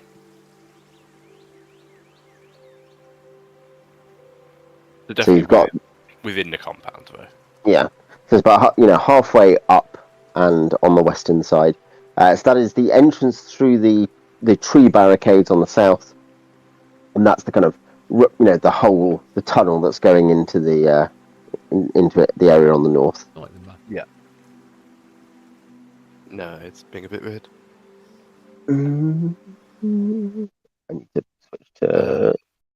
Let's go to layers. Yeah. I think that there might be a Roll20 related thing going on. Yeah, Hooray. possibly. Hooray. Mostly because I also don't have auto zoom anymore, so that's good. Okay. Okay, well, can you see the map? That's the I map. can see it now. Yeah. That is about it's about a quarter mile on each side, roughly. So Yeah, and the house is like halfway up one of the sides. yeah, that's right. So yeah, the scale beyond that doesn't matter that much, to be honest. Yeah. Trying to think what else is worth asking. Probably worth asking, like, how many slaves do they have? If there's any other entrances. I think it is probably legitimately worth asking what they think of the hobgoblins. Because if there's like discontent, these authoritarian overlords coming from space telling us what to do, then maybe we could use that. But if they're like actually well liked, well disciplined, They're like, listen to this bunch of chaotic characters. Ooh, overlords from space. They say to each other. Yeah, No, I in just terms of trade, sorry, slip go a for copy of Das Kapital into his bag and just let him discover it. it. Yeah, yeah, on his own head. Well, in this it would be called Space Capital. yeah. Isn't that Coruscant?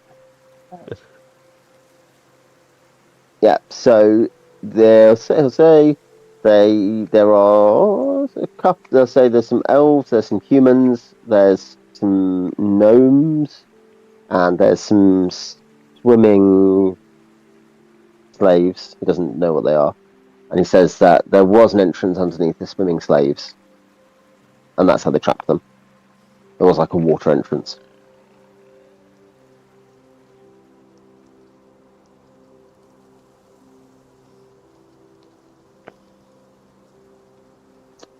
Yeah. Sorry, my brain completely blanked that. Water entrance? There was like a water entrance that they blocked, which is how they trapped the swimming slaves. Swimming slaves? Yeah, it's like swimming slaves. What? You know, What? swimming slaves. No, I don't.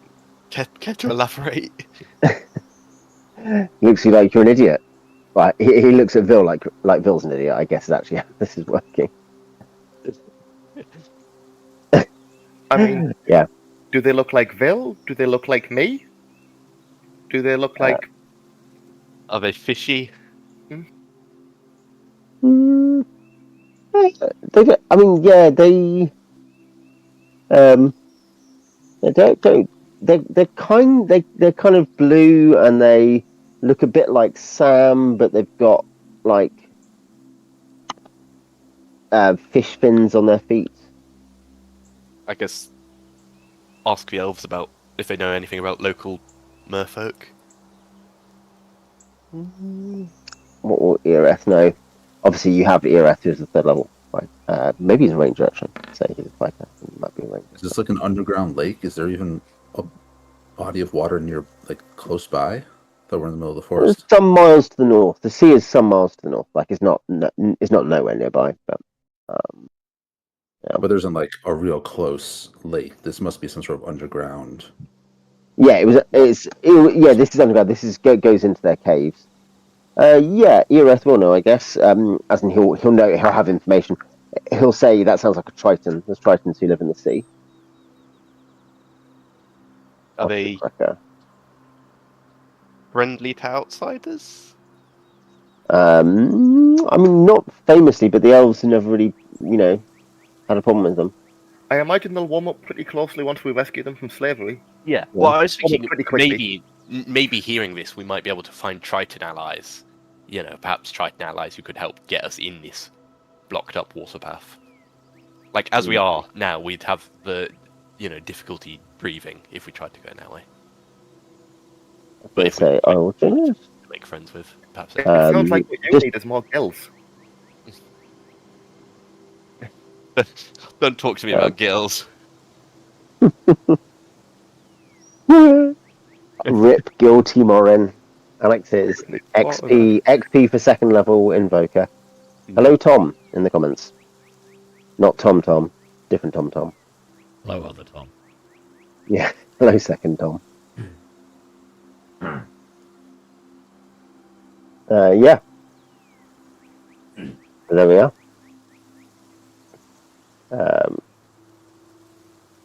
Yeah, so I mean they've got that will be what the goblins say. I mean they don't think they have much other information about this,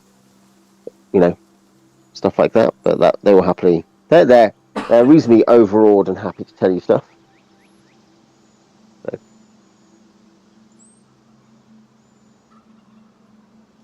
Yeah. So what do we do with them now? If your plan is to rescue the people in the base, I guess that rules out, suffocating them with smoke. Yeah. Yeah. It sounds like there's enough slaves that it wouldn't be, acceptable casualties. Yeah, that's probably best that we don't do that. We don't want to get that kind of reputation. You don't want people finding out about that stuff, right, Jones? You gas just one load of hostages, and suddenly that's all anyone remembers when they hire you. So, I think what we should do is we should go to the other goblin, the one that we separated, ask them all the same questions to, like, corroborate all these details and figure out if they were lying about anything. You know, I think tell him, you know, we've been talking with your buddy. He's been very chatty, very happy to talk to us. You know, whilst Jones is in the background, you know, wiping the blood off his mandibles. And ask him all the same questions. Yeah, I mean, I think, just checking, probably he reacts more hostilely and is less willing to talk, but upon intimidation fails his morale check. And will, I guess, largely confirm the other ones. He's stupider, so probably knows less. But we'll certainly confirm there are many goblins. They've got the red scrow who live there in a wooden cave. They do have slaves.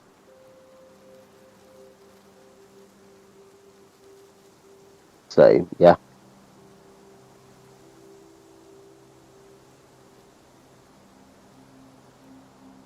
But yeah, probably less good on numbers, you know, and doesn't seem to have any extra details or anything.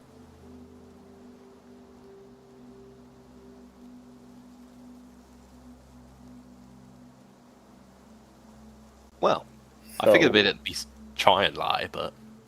I mean, maybe they're just too dumb to lie. Well, I think that they said the isolated one at first refuses to talk with a negative reaction, but then I checked its morale for the fact you're intimidating it, and it failed. So, and yeah, they're not happy being ignored with Bruno sat on it.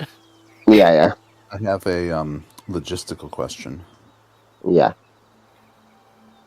If we let these three go, how do we gather our bounty on them? Yeah, I think we'd just execute them.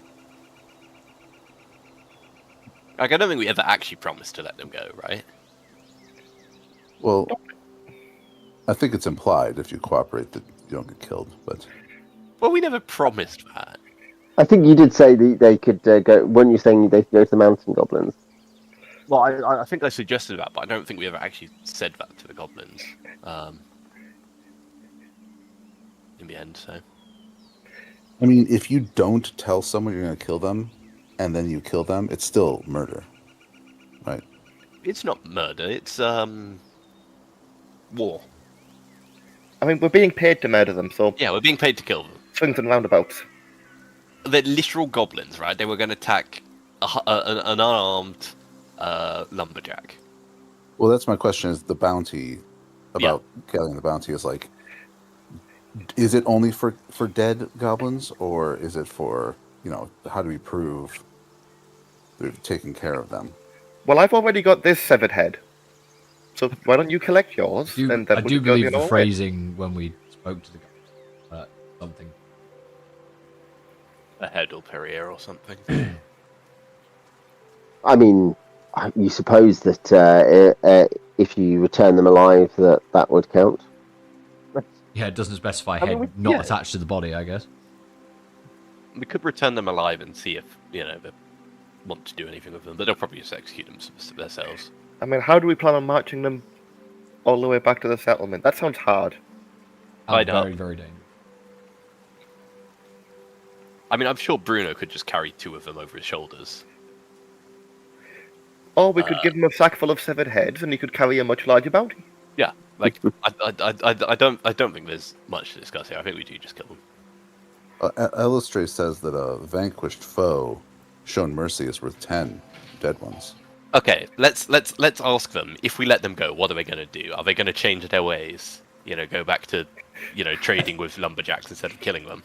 I mean, obviously they're going to say yes. Yeah, I turn to the goblin and say, in Scro, do you promise to never attack or hurt anyone else ever again? Yes? I mean, I think that they'll... Maybe one of them be like, what about self-defense?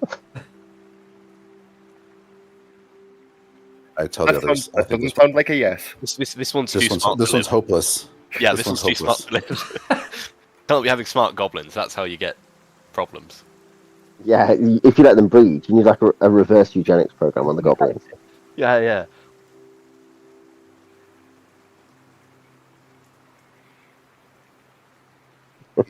No, I'm not gonna say it because then Dr. Jones will do it. What? One of the eugenics program. He's like, yes, that would be my life work. You gave me, yeah, you gave me an unpleasant idea. What? Sterilise. Oh, no. Very dark episode now. How can we deal with these goblins without committing genocide? They ask each other. We'll just castrate them. Yeah. Yeah, wouldn't they have less aggression after, you know? Yeah, you turn around and you realise that Wilsp is wearing a hat with skulls on. Are we the baddies? Of course not. I think Sam just bonks one over the head with his club. Is it Well, this? while- And then looks while they're having this questioningly at discussion. everyone else.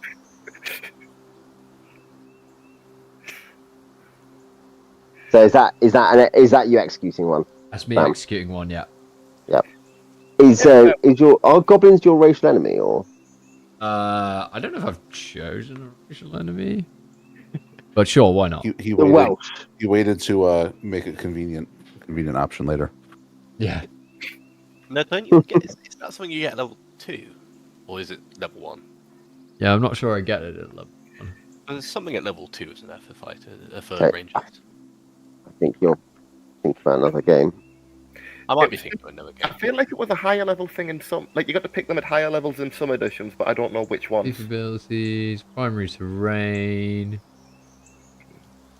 I think you get to pick additional ones in like 3rd edition. Before advancing to 2nd level, every ranger must elect a species enemy. Yeah, it is second. It is Okay, second level. before second. Well, before advancing, that's awful language. Oh, by the way. right. Yeah. So Camera. At some point. Anytime Yeah, it before. It could be before the game starts. It could be. So no, it can, Just that before. suggests it's now, as in the literal reading of that. Shall I read a different edition? before A different relevant edition, not like 1 D&D. I'm reading the 1 D&D rules, guys. They've got some great ideas that completely destroy the maths of D&D. Yeah, you have to choose it before you advance to 2nd level is what. That's what it says. Is, yeah. That is literally what it says, yeah. Yeah. But I don't think the intention is you could just wait until you see what you encounter first. I mean, Well, I think it's basically that you have to have chosen it by 2nd level. The idea being that as part of your getting to 2nd level, at a minimum, having your species thing chosen. But if you do want to use it beforehand, you can. I guess you could, but I assume you can't. The intention is not. I guess at the moment, choosing basically, mid-combat, if you like. goblins are not yet my species enemy, but I do hate them, and I'm seriously thinking of making them my species enemy. And that's why I've started executing them. I'm thinking of becoming racist. I haven't decided It's yet. when I started committing war crimes that I realised I hated them. Yeah. Albeit, do you remember that rangers have to stay good, so otherwise you become a fighter? Yeah. I mean, quite. Oh, goblin. I don't think it actually says this in the second ed PHP entry, but I think rangers may not hire men-at-arms, servants, aides, or henchmen until they attain equal at a higher level. So you can't be the hirer, Sam. You can have animals. So, yeah, you can use animal handling and training to have pets. But you're a man of nature. I mean, rangers. I execute the next goblin. Yeah, a man of nature and of peace. Bonk. Yeah. So yeah, Isn't that cool. you just get a pet bear and then you just feed goblins to your bear? Yeah, and then it counts as recycling. Yeah. It's sustainable. Yeah, what manner of creatures No. beyond this here's forest to look for one? Oh no, I've got the monsters. hamster who's my bro. There are Well, wolves. is he not technically Snipes, bro? He's not. Yeah. I guess so. He's our collective bro. he's the joint bro. He's a bro. You are not putting the hamster in danger. He is precious and innocent. The hamster is legitimately much less useful than a giant lynx. Yeah. When dealing with a wild animal or an animal trained to attack, the animal must roll a saving throw versus rods to resist the ranger's overtures. Because they've got animal empathy. Yeah. It's Yeah, funny it's because my an charisma ability is phrase 5, like so you I think use I'm like really like disgusting to other humanoids and like weirdly attractive to beasts. Yeah.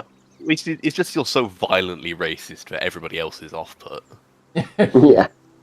Including towards humans. He's like, you're the worst ones. I mean, my int Human. is also 7, so Yeah. The worst thing is all his racial stereotypes are the wrong ones. They're not even the accurate ones. yeah. He's like, dwarves, they're constantly like barging around, massive lumbering beasts. Yeah. Always going about nature and saving the trees. Yeah, yeah. They always think they're better than other people. Yeah, so, yes, there we are. You execute the prisoners. Yeah. Technically, that fits. Probably, technically, any lawful characters, your lawful characters aren't active at the moment, would probably want them to hear their crime in their sentence, but it's not actually an evil action. You know, they're bandits. Like you're Yeah, on a exactly. lawful. Like, you're on a lawful contract. You don't. Chaotic good. I don't feel too bad about executing these Yeah. goblins. Yeah. Well, I mean, I suppose it's something where just in terms of like, if good is generally seeking, like either holding to a code of ethics which is good, like as in which is good aligned, or seeking maximal good. In either case, you're following a lawful order to fight to fight bandits functionally. So there's no question that you're like, oh, these are civilians. It's different if you're like, oh, there's like, I would say goblin children, more problematic. Yeah. But yeah, these guys attacked us. Well, illusion we cast, so It's worse than attacking us. Because the They illusion attacked the economy. Worse than all. Yeah, it just sounds to me like you're saying they attacked your property, and I don't think people can ever damage property. No such thing as property or damage. They do the bidding of the Scrow, so in the end, Yeah. they must go. Yeah. I was going to say the two elves will be even happier about killing these guys than you are. The elves who aren't here, as with Vil there, being like, no, these are. I don't let them have the satisfaction. I execute the third goblin. Yeah. Yeah. As they're going up to kill the third goblin, Oh, you run in. I don't do that kind of dirty work. I delegate. Did you let Bruno get up before you killed the goblin he was sat on? Maybe. No, you come over and you realise that Bruno's been sitting on his head the whole time. Oh, Bruno, that's not how you take prisoners. He Bruno is died actually doing what he loved. Yeah. I think Bruno has like intake. He's not actually like completely idiotic. He's got higher in than probably. me, then. Yeah, he's probably literally quite straightforward, but am I right in thinking it's 8? Yeah, his int is 8, so I think it's fine. Yeah. Yep. So at that point, Bruno will be like, "Great. So what's next?" The elves will be perfectly happy with King Goblins, as they're not like they don't like goblinoids to some degree, but they're not massively caught up in the stuff on Spiral. Obviously, they like the other, small elven groups are semi-isolated from galactic politics. They've more or less been like, I suspect that like many like hobbits, ironically. They would if the Scrow ever turned up, they would miss the protection of the Rangers. But I mean, they've told. I think you've heard about the other elven colonies. Like those, they're mostly dissociated. They recognise the Imperial Elven, like the Elven Empire. They recognise the fleet, but they're not particularly interested in it, and they're mostly bothered that the goblins become more aggressive. Yeah.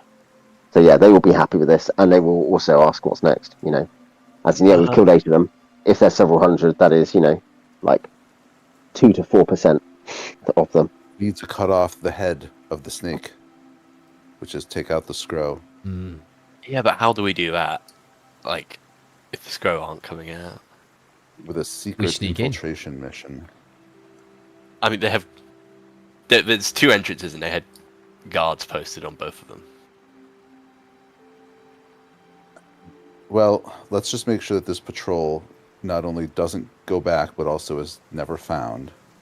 And then maybe we can do something like this a few more times. Yeah, I mean, we could try hit and run tactics, guerrilla warfare, until they get wise to it. But I wonder if it is worth like talking to these Tritons, see if there's any way of getting in this underwater passage and launching a sneak attack that way. He did say that there used to be a water passage, which makes me think that they somehow blocked it up, but maybe the Tritons can find it again. But what I'm suggesting is we ambush these patrols until we get to this sense, this feeling that we're like, I don't know, we become a higher level of person, and we're just better overall. I see. And then we talk about getting these scrow and infiltrating. We'll have more tools and we'll be better. So we just grind them down bit by bit. Yeah, and I wouldn't be opposed to doing some more ambushes and seeing if we can contact these Tritons. I don't know if anybody in town has ever interacted with them before. I mean, the town's on the coast, right? Yeah. You'd think at least someone would have. Maybe they have some sort of trade relationship. Someone. We could ask the the Mages Guild guy might. Does maybe the Tritons? Bruno know if has Bruno ever heard of anyone talking with Tritons, trading with Tritons? Here, he'll say that the pirates were certainly aware there were underwater people who lived in castles under like coral castles or something, but they stayed away from them. He says maybe the priest in Njord would know. That would make sense. Yeah, we can talk to the priest. Mm-hmm. Yeah. Do we want to go do that now, or do we want to stay out here and camp some more and try and set up more ambushes? I mean, how hurt did Sam get? I am only at 3 hit points, but I only had 6 to begin with. So if we've got even any kind of like minor healing or something, don't think we have any clerics in this party. Right. Oh, can't Dr. Jones increase your healing rate? Yeah. Right.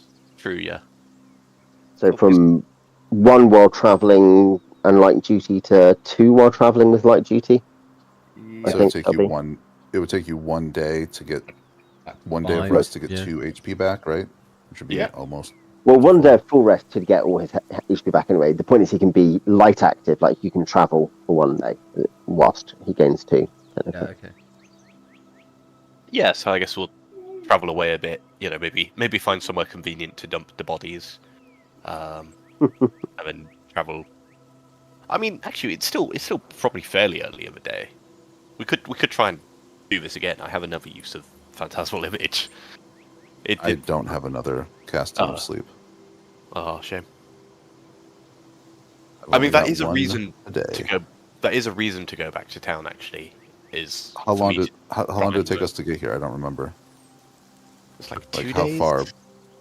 I think this is like the 3rd day we've been on the planet, or the 4th day we've been on planet. It might be slightly. I think we sleep with the. Yeah, we slept at the lumber camp, right? So it'll be like the 5th day or something. It'll be like the 5th or 6th day.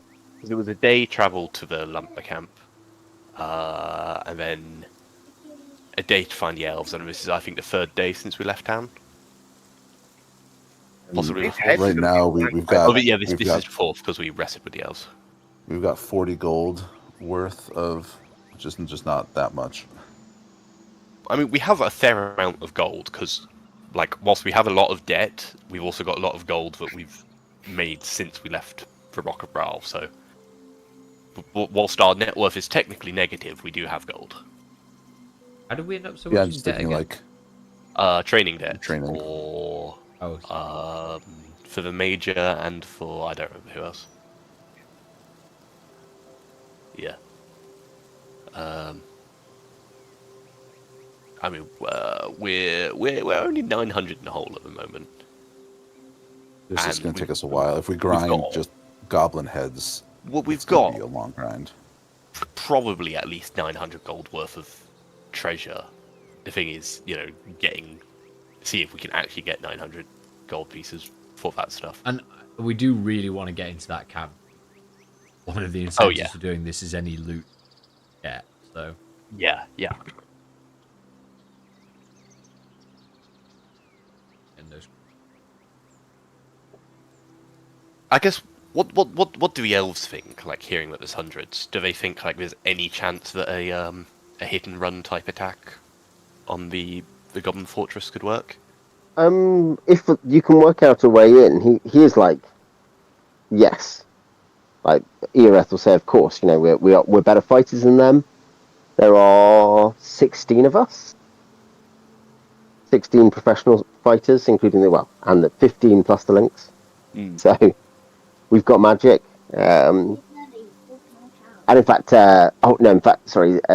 Jamie's not playing Xeethra because Xeethra's ill, isn't he? Jamie has a cleric technically, so you do actually have a cleric with you. Well, so you've got a good mix. But but he's like, we can't. He was like, we can't face like 50 goblins in pitch battle. No. Because they'll have too many. There'll be enough of them throwing spears. Whatever it is.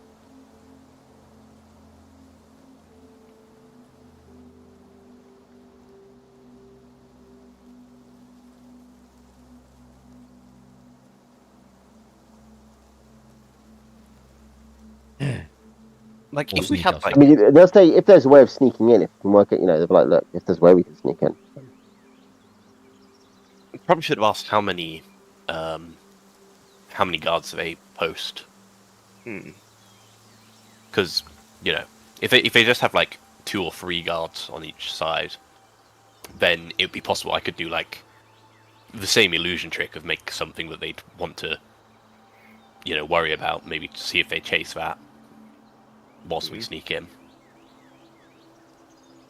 Alternatively, I wonder if we could just, like, make a ladder and just go him up the side.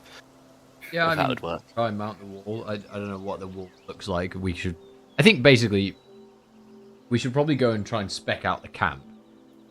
Yeah. And whether we want to do that before or after going and seeing who is it who knows about the water passage? Sorry, I didn't. The Priest of Njord. Oh, the priest. We don't know. The Priest it's of Njord possible. might know about Tritons, and the Tritons might know about the... Yeah, the we need to talk to the Tritons because there might be some sort of, underground passageway. Like, if they've taken Triton slaves, then there must be some passage from the sea to here. Presumably. Yeah. And there's nothing that anyone... there's nothing that's more enjoyable and, like, relaxing than underwater caving. It's not at all terrifying. Yeah. I'm pretty sure I can't swim. What's wrong with water dungeons?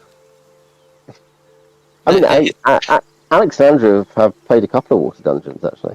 I mean, the first Yes, one... the answer to that D&D. question. The first water dungeon we played was really good.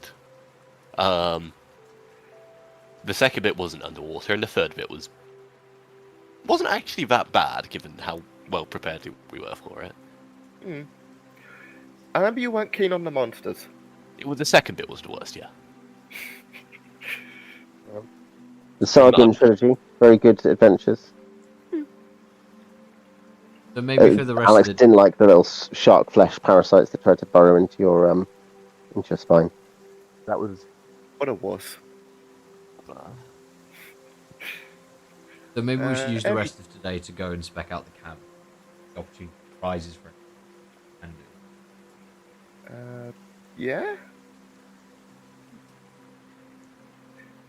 I mean, I don't really have a better plan than that, so yeah. If no one has any objections.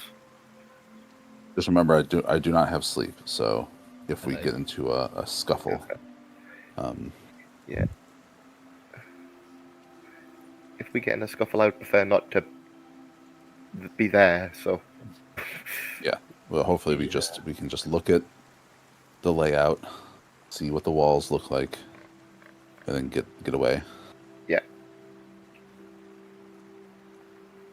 Yeah, because we know that approaching from the east to the west, we'd could probably be safe. They didn't seem to have like patrols or anything. It was just sentries at the gate, basically. So we could try approaching from the east or the west and see if there's a way up and in. Alright.